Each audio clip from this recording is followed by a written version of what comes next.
My name is Carola and I'm e-biking around Europe for 1 year. My goal is to meet as many Christians from as many different backgrounds as possible.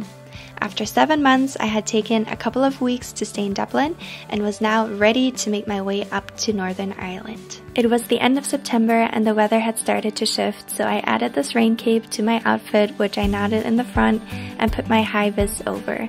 It's not the most professional look, but at least my torso stayed dry. These barriers quickly became my worst enemy in the UK and Ireland because it meant that I had to take all of my luggage off, carry it over, and then load my bike up again before I could proceed. I also had to stop along the way because my tire fell flat, but fortunately it was a quick fix. So I biked on to my first stop, which was Dundalk.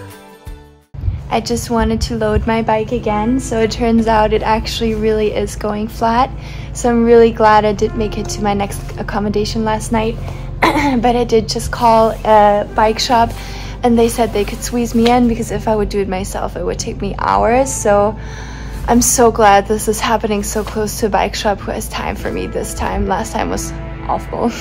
The bike shop taught me the bikes in Dundalk was so nice and he fixed my bike much faster than I could have ever done it. He also let me know that I needed to visit another bike shop once I made it to Northern Ireland because my chain needed to be exchanged, so that was really good to know. With my new and improved Kharkov bike, I was off to Monaghan, where I stayed and took some time to edit my videos. The weather pretty much stayed rainy, so when it was time to leave, I had to put all of my rain gear back on. I also have been wearing a high visibility vest since I came to Ireland because there really are no bike lanes here. My shoe covers were very muddy at that point, and this hat is not the most fashionable look, but they do get the job done, so I did some more biking and managed to crash my drone along the way. I was so relieved that it still worked, and then I had finally made it to Northern Ireland. To understand the religious landscape in Northern Ireland, it's important to know a little bit of the history of this country. The religious conflicts still remaining today are closely connected to the aspiration for independence from British governance. After the entire island had been under English rule, Northern Ireland was formed in 1921 when Ireland seceded from the UK. 6 of Ireland's counties remained as part of the United Kingdom, creating Northern Ireland. The governance of these counties has been contested ever since, sparking the bloody 30-year-long conflict known as the Troubles between the Protestant population who wanted to maintain under British rule and the Catholic population that did not. To put it very simplified, I could never do the very complicated history of this country justice in a video like this, so I linked to some resources in the description below. Even though the Troubles are over, the segregation still remains in Northern Ireland to a certain degree today. For example, Andrea, who you will hear more of later in the video, described her hesitancy to share her Catholic upbringing when she attended the Protestant Church of Ireland later in life. When I attended home group, I was an active member of the church, but I wouldn't have said that I grew up as a Roman Catholic because I was afraid that because of that divide, the mental divide that people have between Catholics and Protestants here, that I would have been judged, or that I would have been viewed as not worthy to be part of their church. Even though I had worshipped with them for years at this stage, it was still something that I didn't feel comfortable telling people. I have to admit that when I biked into Northern Ireland, I was not aware of how relevant this conflict still was today, but more on that later. I made my way to Catherine and David, who were so kind to feed and host me for that night, and I really enjoyed our conversations. I got connected to a neighbor of the lovely couple I was staying with last night, and she's Catholic and she invited me to join her prayer meeting. Laura invited me for tea, and then she and her parents took me to a Catholic prayer meeting for the biggest lake in Northern Ireland. The lake was not in good shape because some toxic algae had formed, which created a big problem as a lot of the drinking water in the country comes from it. I was very impressed to see the church invested in this issue, praying for the lake, the environment as a whole, and everyone's role in making sure that we take care of this earth. I also joined Laura at Catholic Mass, where I didn't film during the service to respect everyone's privacy, but it was such a nice atmosphere of prayer, and I met some really nice people there. On my way into Lisburn, I stopped at another bike shop called White Mountain Biking. Graham took so much time to check my bike and change the chain, as well as my brakes. It turned out that I also needed a new cassette, and him and his wife even gave me homemade bread. I've linked to their website below the video. After a couple of days of biking, I made it to Lisburn, where I stayed with the Macmillan family. They really made me feel so at home, and I had so much fun getting to know them, playing board games, eating lots of great food, and even watching my first rugby game. I also joined them in their Sunday service at Lisburn Cathedral. I'm visiting a Church of Ireland right now, and I was just with the youth group and told them a little bit about my journey, which was really nice, and now I'm gonna head into the service to also see that. Unfortunately, I was too late to see the service, but I was really impressed by the beautiful building and the incredibly kind people I met at the church. One of them was Andrea, who works for the church, and agreed to sit down with me and tell me about her story, which honestly is one of the most inspiring conversations I've had on this trip. Can you tell me a little bit about your upbringing and how faith played a role in that? Yep, so as would say it, I grew up in a Roman Catholic family. My parents and wider family all still practice the Roman Catholic faith.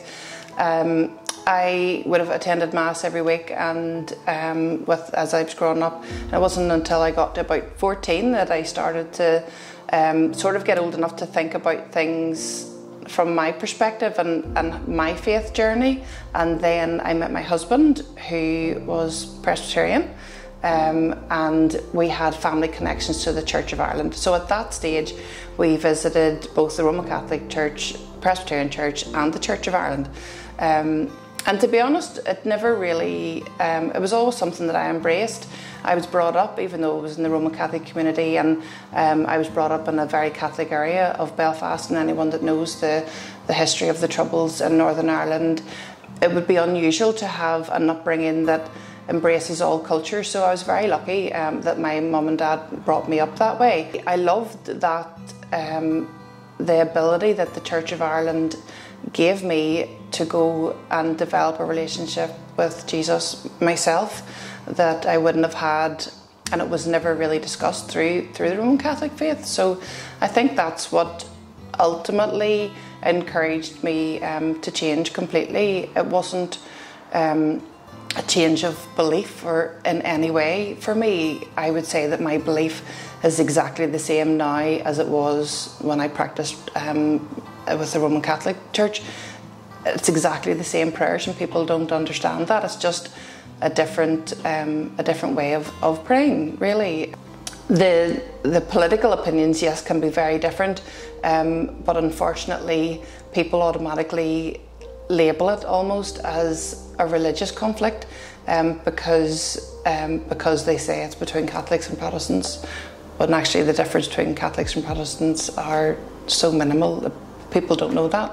And I think that's something that's really important to understand for people who have never been here, that this conflict still runs so deep, and it really is still a part of everyday life here. At the church where you are right now, you had a great experience with people welcoming you, right? Yeah. I would say that it's getting much less now. Certainly even from when I grew up, and I grew up in the centre of Belfast, it was really tough, and there was people that were very prominent with their views, and they wouldn't have mixed at all with people from another religion, which is ridiculous. But so it is now, I would say, a minority of people, but the minority that hold on to it still hold on to their belief very, very strongly. You said a couple of times people of a different religion. I know. And to me, like, it Catholic and Protestant, it's the same. It's so funny because I'm with you. Like, I would never say I'm a Catholic or a Protestant. Like, even now, like, yes, I go to church and Mum goes to Mass, but I would never identify as a Catholic or a Protestant. I am a Christian, but it's so ingrained in you here that is what you say. Oh, you're a different religion than me, but you're not. But I do hope it's something that I've been very careful not to teach my children or pass on. They wouldn't know. I don't think that they would identify as Protestants or Christian, and their friends, it would be like, do you go to church? It's not which church you go to. They're happy to have a faith conversation, but that barrier of are you a Catholic or a Protestant doesn't seem to be as forefront to people's questioning. Where when I grew up, it was, are you a Catholic or a Protestant? And that's the first thing people wanted to know about you, not did you go to church or do you not? So, yeah. And one thing I always ask is, how can we pray for your church, but also maybe you have a prayer request just for this country too? Yeah, so I would pray that for the city of Lisburn and the children that are already in my ministry, but more so for the children who aren't yet, that they would be called to join in with all the fun things that we do in Cathedral. It's a very vibrant church for children, and I'm blessed that we have the families that we have, and which I should say they're from all, it's interdenominational as well.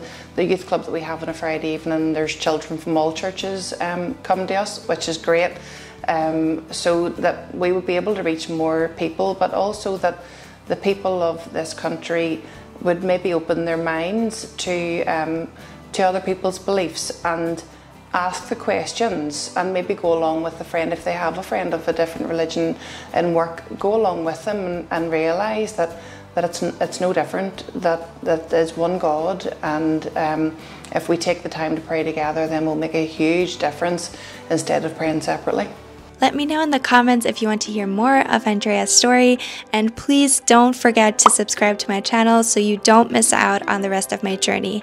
I publish videos every Thursday, and I would be so grateful if you could also like this video, leave some encouraging words if you like, and if you want to get daily updates on my travels, you can also follow me here.